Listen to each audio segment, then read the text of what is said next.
Hi, I'm Jim Matthew Sadler. And I'm WIM Natasha Regan. The game we're going to look at today is a display of power by Stockfish. The opening is given by TCEC and it's the Pirc 150 attack. And this is a little bit unlucky for rofChade because it leaves it with a worse position in the opening with lots of potential for white to attack. And attack is what Stockfish does. Stockfish launches its G pawn and its H pawn, even though it's going to castle kingside, and it also plays on the queenside as well. So hold on tight and get ready for the display. Yeah, it's a really powerful game. Let's have a look at it. So this is the opening from the TCEC book. I'll just take some moves back and we can see how it all happened. So e4, d6, d4, g6. It's a sort of a modern move order, but as soon as black plays knight f6, it's kind of a perk. Knight c6, knight f3, knight f6.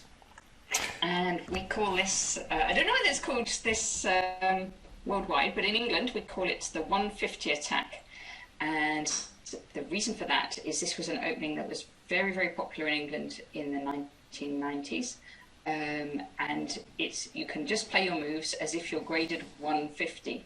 So that would be, what, about 1800 on the ELO scale, and you can just play these automatic moves as white and get this really good attacking position. And loads of the English players played exactly like this, but with queen d2 and bishop h6, h4, h5, and checkmate. Exactly. Still actually quite a dangerous system. It's here the TCEC book was a little bit more restrained. It was bishop e2, knight g4, bishop g5, h6, bishop c1, castles, slightly odd moves, and this is where the book ended. So you can see that black has got this pawn on h6, and white can line up against this. So we're always going to get positions where white gets an extra move with queen d2 to attack that weak pawn. Yeah, it's the whole concept of forcing a weakness like h6 when black's got a fianchetto bishop, very well known from the King's Indian. Yeah, many variations are based on that. And well, we're going to see what the actual problem with it is. It's just the fact that white can attack the pawn with bishop e3 and queen d2, and black's got to react. And the problem is it's that reaction that's the problem. So h3 from Stockfish, the knights get driven back, and here rofChade played actually, to be honest, the correct move, you'd say, which is knight b8. The idea of playing knight c6 is that after d5, yeah, the knight goes back to b8, and then you play c6 and you play your knight d7 to c5. So getting that square that's no longer attacked because the d pawn's been lured onto d5. So it's absolutely correct, from a conceptual point of view. The only problem is that it's costing time, and there's this weakness here as well. And well, those two factors, Stockfish is just incredible on latching onto things like that. So Stockfish in the reverse game didn't play knight b8, but actually played knight e5 instead. That's right, yeah. And well, after knight takes c5, d takes c5, bishop e3. I think, did Stockfish play e6 here? I think that's what Stockfish did. To be honest, Stockfish was worse, pretty much the whole game, but held it, as Stockfish always does. But this was not pleasant for black. And yeah, I mean, probably knight e5 is a better move. It exchanges off pieces, gets some sort of foothold in the centre, but it's not the idea of the opening in general. So knight b8, you can't really, yeah, I mean, you shouldn't criticise this. It's the move you want to play. Bishop e3, c6, all very thematic again. Queen d2. This is what we talked about. Attacking the pawn on h6, and yeah, I mean, it's always the problem with the black reaction. I mean, if you play g5, God forbid, then h4 will be very, very dangerous. You just can't hold this kingside anymore. A move like h5 can be met pretty quickly with g4. I don't know whether immediately, but it'll certainly come in very soon. And again, you've just got this hook on the kingside that you can latch onto and open up the kingside. And White's at this stage still got the option of castling kingside or queenside. exactly. And I mean, queen d2, this gains a tempo on h6 and also gains a tempo for queenside castling. So, you know, it's going quickly. And king h7, there's a couple of things about that. I mean, h3 to h4, followed by h5, is very dangerous with the you know, the rook on the same line as the king. But Stockfish goes for another way, which is in this position is probably the best way to go, and that's to play this move g4. And the simple idea is that you're going to go g5, and after h takes g5, you'll go knight takes g5 with check. The king has to move back, and then you can just play h4 to h5. Essentially, you're just gaining time on, you know, you're already ahead on time because black's played knight c6 to b8, and now you're going to gain time on time, you know, with knight takes g5 check, and then h4 to h5. And this is, I mean, black's position is already, I think, fairly critical. Because also it's going to be hard for black to develop, I think, looking at it, because if you put your bishop on d7, then your knight can't come to d7, so those queenside pieces aren't going to come out in a hurry. No, I mean I mean black's slow with the development. I mean, if black is given time, you know, if white just castled calmly and didn't play g4, you know, just played a rook to e1, rook to d1, then black, you know, would be completely fine, you know, and his strategy would be reasonably justified. But this is just making use of the dynamics in the position. rofChade does its best to put some barriers in the way of white's play. So this move b5 threatened b4, and queen a5 threatens b4 again because the pawn on a3 is pinned to the rook on a1. And when you go b4, if the knight has to move, then e4 is hanging to the black knight. So yeah, pretty reasonable way of playing. And Stockfish plays castles, and you know, when I saw this during the game, I thought, so okay, that's well done by rofChade. I mean, you know, white obviously isn't intending to you know, to push its kingside pawns any further. It'll just, you know, it's just gaining space like that.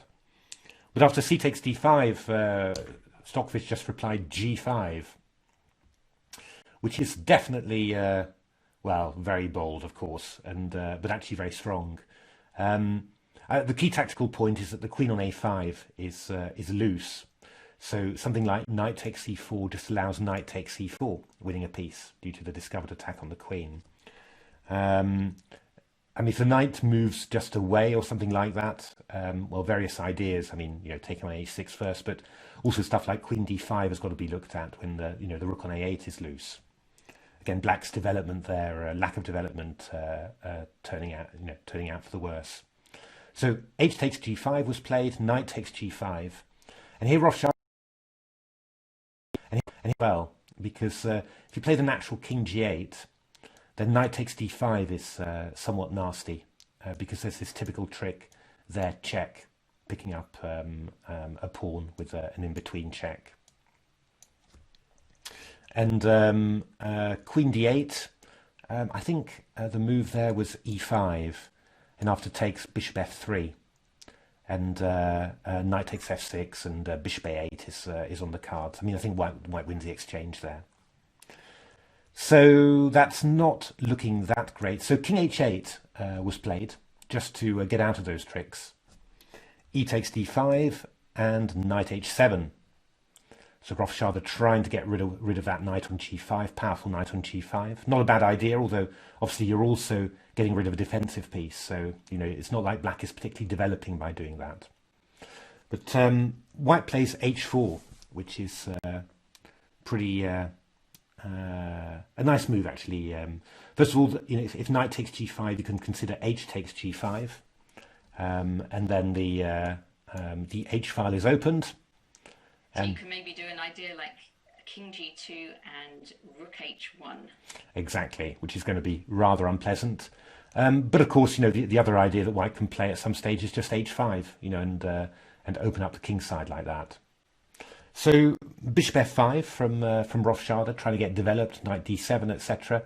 But now the second part of Stockfish's plan comes in, and this is the really impressive stuff. I mean, you often see with Stockfish's attack so that it doesn't just go only on the king side. It makes gains also on the other side if possible. Always very difficult for human players, to play over the whole board like that. It's always hard to keep control. But this is a really nice plan. Plays b4, queen d8, and knight takes b5. And just in general positionally, this is incredibly good. I mean, it wins a pawn, of course, but also this c pawn is now free. It can come to c4, c5, with a huge pawn roller. So that's very, very dangerous. And the amusing thing about it is that obviously black can play bishop takes a1 and pick up the exchange, but this is weakening black's kingside an awful lot. The dark square bishop was a reasonably active black piece, and that one's just gone. And okay, black's the exchange up, but well, I mean, where are the lines for the rooks? There's nothing really. So for the moment, the rooks are just completely useless. So it's one of those funny things where Stockfish has played on the queen side with b4, knight, b5, and has also ended up weakening the king side as well, just because that those gains on the queen side demanded a reaction from black, and that was winning material. But that winning material weakens the king side dark squares. So queen c8, c4, a6, knight d4. Yeah, I mean, it's one of those situations where basically any move that black plays is going to weaken its position. Knight d7, takes, bishop d4 check. And now f6, a horrific move to play. Yeah, a horrific move to play. I'm not sure that I could have brought myself to play a move like that as black, but I mean, if you do something like, I don't know, knight g5, knight f6 or something, it's kind of hard to imagine how black's ever going to get free. White plays probably f4, king f2, rook g1, and then eventually just mates you. No doubts that Stockfish would find that. f6 is quite horrific though, and f4, a very good idea. Really cementing the knight on g5, taking away e5 from the black knight as well. So these knights are really very restricted in mobility. Rook g8, king f2. Rook g7, knight e6, rook g8, queen e3. And yeah, I tweeted here that, it's just, if I was white in this position, I'd think, yeah, really good, but, still needs some work. But the engines are already assessing at +7. For them, this is over. Trivial. Stockfish must have read it out pretty much to the end. Yeah, I mean, it just calculates like a total monster. And anything that's that's would be a little bit complicated, or that a human would have to think about twice. For Stockfish, that's a question of not even milliseconds. So a5, b5, keeping the queen side closed. Knight f8, knight g5, very nice move. I mean, that knight on f8 is horrific, so you don't really want to exchange it off for the knight on e6. And it's just got this nice square on g5. Obviously black can't take with the f pawn because of the pin. In any case, even if it wasn't pinned, you'd take back with the h pawn, play rook h1, queen h3, and you'd regret taking that pawn anyway. So it's a really nasty. And this is actually what happens. I mean, black doesn't dare to, and this dare to take that knight on g5.